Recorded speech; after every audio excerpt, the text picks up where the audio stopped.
Can you hear me? I'm so lucky to get the podium when everyone's almost sleeping. Hello, habari, baoni, kedu, sanbonani, bonjour, ciao, hola, how far, dumelang, ke paleko, oli otia. My name is Ondela Vindusa, and I promise I won't take too long. As you can see, the day is almost at end. I'll be presenting on the evolution of iGaming in Africa, mainly presenting on statistics and where this industry comes from for the whole scope of the whole continent, and then just give you a few basic statistics. So I'll be going through my slides. If there's any questions at any time, please feel free. I'll just give you my email address so that we don't upset our MC.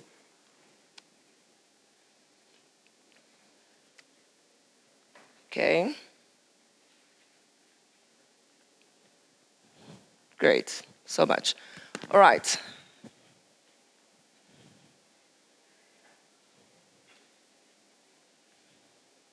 Anytime this year? All right, I'll take it as it is, guys. It's not that deep. So just going into Africa, what's happening with Africa and online gaming at the moment. So we've got more than 650 million mobile users, and this number is rapidly growing. So as many speakers have mentioned today, we've got more than 60% of our population is under the age of 25, which also just goes to show as to how much exposure, when it comes to online technology, the population has. So Africa is actually also leapfrogged. Instead of just, in other areas or in other regions of the world, everyone might be aware that, desktop was quite big at the beginning, but Africa, at its growing rate, has literally just leapfrogged into mobile instead of being the desktops being popular. So, we're also quite cash light. We've got a heavy economy and also heavy innovation plans. And then there's also quite a lot to think about, and here we go. So taking it back to the 2000s, I think everyone knows we had a lot of shops, we had a whole lot of retail shops where everyone would physically go into the shops to, for betting. We had paper slips. We also had limited infrastructure when it comes to technology as well as physical technology. And then, also in the 2000s, you'd see that our mobile gaming emergence started, where it started with the mobile games, with the PlayStations and other sorts. And then we went into the 2010s, so this is pre-COVID, where our internet started expanding. That's when we saw a lot of expansion when it came to people having access to internet in their homes as well as their workplaces and also in the different regions.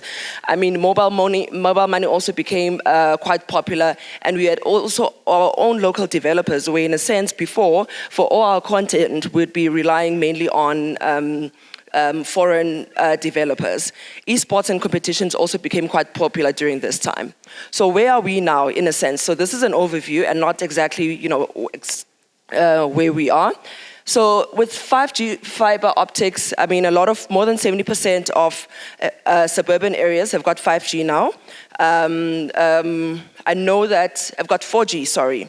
And then 5G optics are also growing quite rapidly. So today we're also looking at localized content. While ago, in the previous years, when it came to content, Africa was just like if I can call it, maybe the rubbish bin where everyone would make content for Asia, make content for Europe, make content for the LATAM regions, and not literally make content for localized, African players. So now we're at a point where the market is so strong, the market is growing to a point where if you do not have localized content for the African players, we're also going to be losing out in our economy.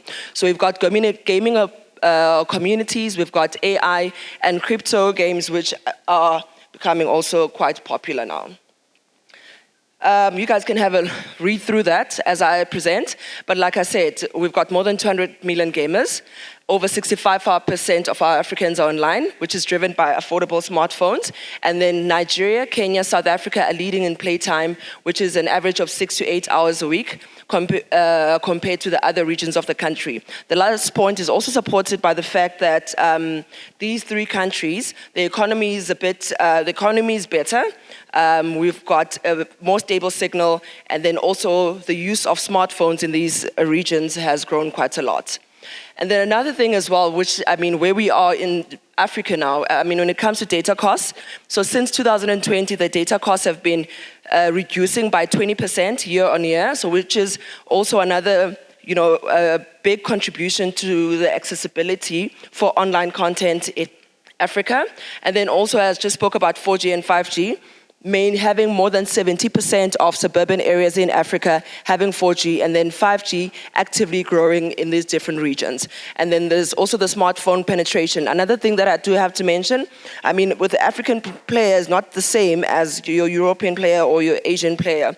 So we do have smartphones, but we still have a challenge of where we have players with, it won't be an iPhone, it won't be an Android, but will be a gadget that's literally, so weak in a sense, but then we are getting there bit by bit. And then when it comes to monetization and payments, the average revenue per user is growing. It's still quite low, which I can think is still a challenge. So it's still quite low in Africa compared to other regions. But then this is something where, South Africa, Nigeria, and Kenya are also leading in, but we still kind of have a long way to go. Another thing that will contributes to this is also our currency.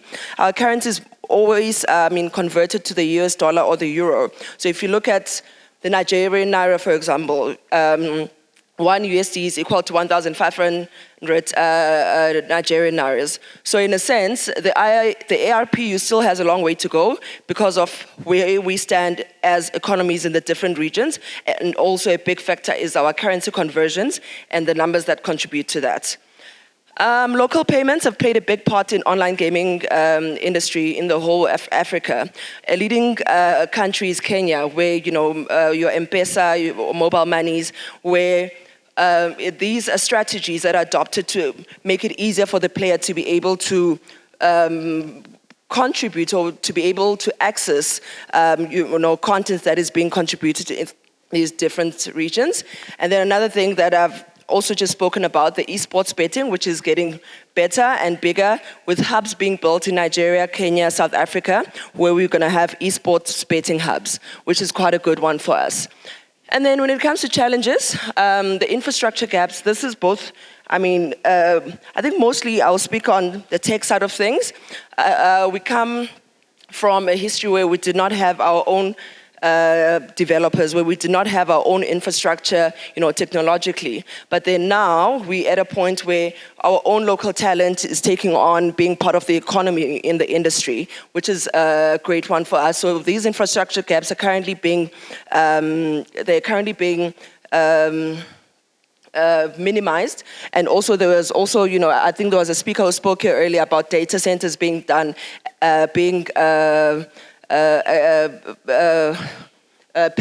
data centers penetrating the market, as well as different organizations, trying to help the youth as well as the African talent to be part of the industry, as well as especially for the tech side of things when you look at the different stakeholders.